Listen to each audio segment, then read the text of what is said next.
A big thank you to the following sponsors who made this press conference possible on KLPS Channel 18. IV,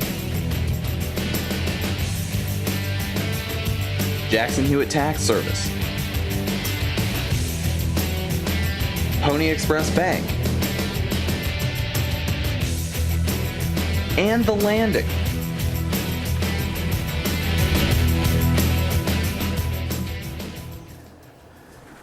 Good morning, guys. Thanks for coming in and thanks for tuning in. We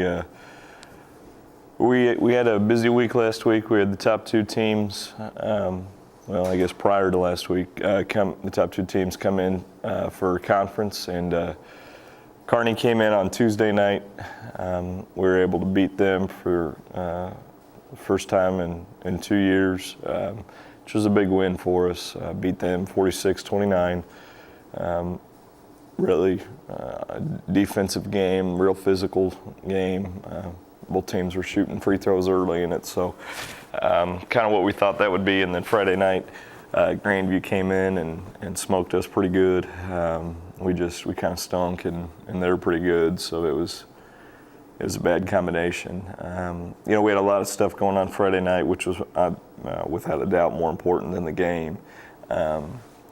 We did a lot of stuff for Coaches vs. Cancer. We were able to honor a lot of different people with different things. Our sports marketing class did a great job of putting some stuff together for them. So we had 10 people, 12 people that we recognized during our starting lineups. We had some timeout breaks where we got some more people honored and recognized for different battles that maybe they're fighting or their families are fighting with cancer. So it was a really, really special night for a lot of people. I got to address everybody before the game, and that was a really neat experience for me because, we talk to our guys all the time about trying to be a tough team and all this. And before the game in the locker room while I'm addressing the team, everybody that we were recognized and that we honored was down there. So it was a really, really neat night. We raised over $1,300. Chick-fil-A was outstanding. Want to thank them. They through some work with Jake Lewis and the sports marketing class, they came in and the proceeds that they made from the Chick-fil-A dinner went back to Coaches vs. Cancer. Grandview themselves brought some money through money they raised during the week, and then just various contributions from other people. So a lot of people to thank for it. That's separate from basketball, but yet at the same time, I thought we did a really nice job of being able to kind of tie the two together. So we have Oak Park tonight, and then it's kind of a weird oddity in our schedule, though. We go tonight, and then we don't go again for a week from Wednesday, so a week from tomorrow. So we got a little break, which is going to be much needed at this point. Our guys are tired. But we're ready to bounce back. I'm glad that the break happens after today, so we get a chance to kind of come out and redeem ourselves after the way we played last Friday. So, with that, open it up for your guys' questions. What things are you going to have to do better tonight against Oak Park than you did against Grandview on Friday night? Well, I don't know how much of the game you guys saw, but we shot the ball 70 times on Friday night, which is just unheard of. There's NBA teams that that sometimes might not shoot the ball 70 times.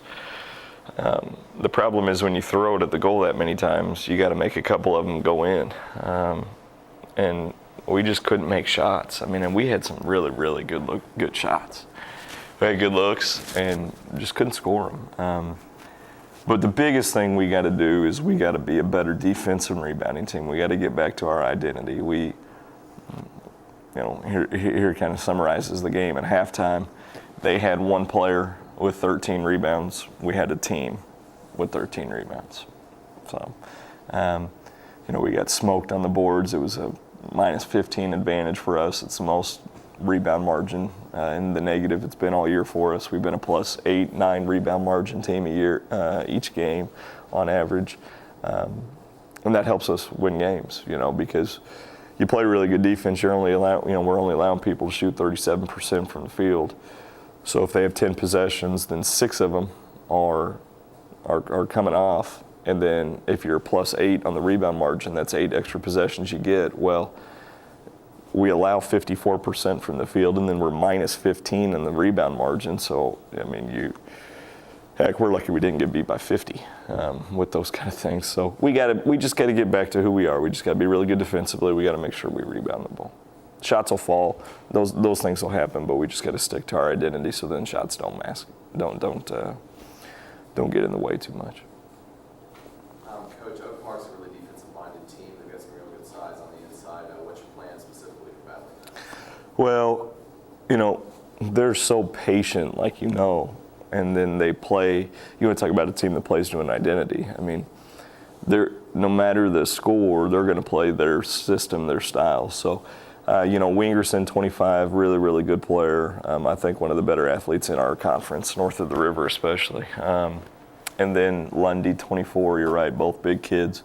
What are we going to do to combat their size? Well, I think you attack it.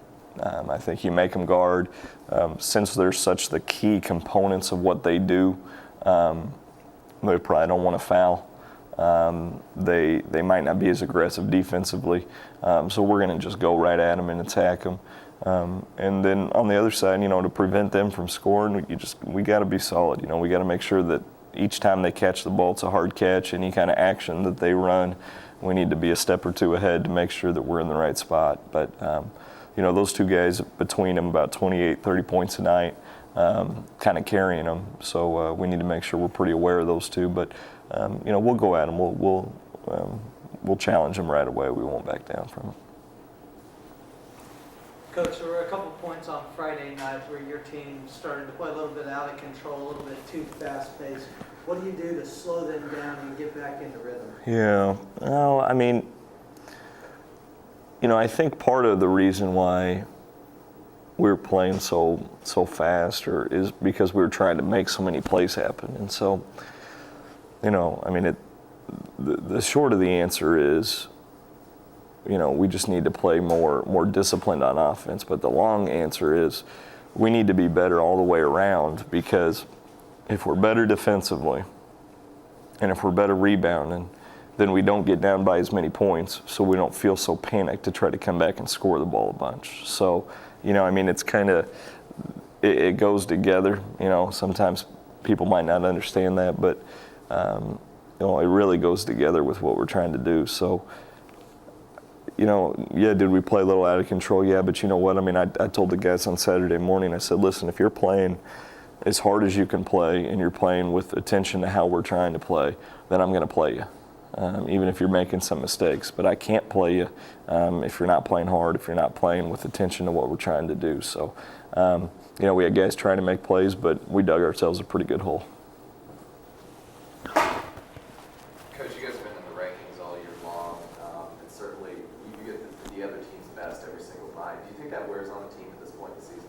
Well, yeah. But I think it. It just depends on which spin you want to put on it. I want to put the positive spin on it as far as when you are ranked, when teams come gunning for you. Well, that's only going to set us up for more down the road. Last year, you win 8 games, your team gets better. We got a lot better throughout the year last year. But, the biggest game we played in was the game that mattered the most at the end of the year. And that was hard for our guys, I think, because we hadn't been in that atmosphere before. Well, when you have this ranking, then any night, somebody, that's what they're putting on their board before the game. Come in and beat the number, whatever we are, team, and, beat them, knock them off. And then you've got the other ones who say, they don't deserve that ranking. We've beat them. But here's the bottom line, the way I look at it, Tommy, is, the start of the year we play in the championship at Savannah. Well, that's a really big game. Then we play in the championship at Jewel. We get here and play in the championship. And then in the Wild, we got our Fieldhouse opener versus Lafayette. So we've played in some really, really big games this year. and if I'm really doing my job and doing it well, I'm more focused on getting our guys prepared for those big games than I am worried about, people gunning for us. I think it helps us, even though it puts more pressure on. It might make this in the short term more difficult. I think in the long run it helps us quite a bit. You brought Brian Sharp off the bench on Friday. What aspect does he add to your team, only being a freshman? Yeah, well, I mean, he's got a chance to be really, really special. And he's got a chance to be special across the board, with football, with obviously with us, and then with baseball too. He's a great athlete. He is a really bright kid, really aware sports-wise, really has awareness to him, has savvy to him. So, even though he's a freshman, I know I can throw him in there and he's not going to get rattled. He's not going to let the pressure get to him. He plays at a steady, consistent level all the time. Does he shoot it as well as some of the guys above him right now? Probably not. That's going to come with time. Does he guard as well as the guys above him? He's getting better. But I know next year, I know when he's a junior, and I know when he's a senior, he's going to be a heck of a player. But what he brings for us right now is just some consistency, that we know exactly what we're going to get from him. We know how solid he is, and we know that that's what we're going to get from him. So he's got a chance to be a really good one for us. Really good one. Coach, can you give a shout out to your support staff, team manager? Yeah. Those folks? Yeah. Well, thanks for saying that. I've got the best staff in the world, and you guys see during the games, you see Coach Price, top assistant, and then Coach Sissom and Coach Hill and Coach Bradshaw and those guys, and then obviously our freshman coaches. But we've got three guys behind the scenes. But Mark Euler, Luke Cornell, and Jaden Jennings just do a phenomenal job for us. Mark and Luke have been with us for 2 years, and there's not a thing that Mark can't do. There's not a thing that Mark won't do. Luke is holding his own and learning a ton, and he's going to be somebody that we're gonna trust for the next little while. I trust those guys as much as I trust my staff, my coaches. I know last night, for instance, we had a team dinner, and I couldn't find one of my managers. I couldn't find Mark, and I was because I needed something from him, and I was wondering where he was, and Luke told me, oh, well, he's over there, and I look over there, and he's got the computer out, and he's cutting up the tape for 2 weeks from now that we need, and so he hadn't had anything to eat because he was cutting up tape for us. So they're great. They're such, when you have success, when you're building a program, those guys are every bit as important as anybody else, and so yeah, we're really, really thankful for what they do for us.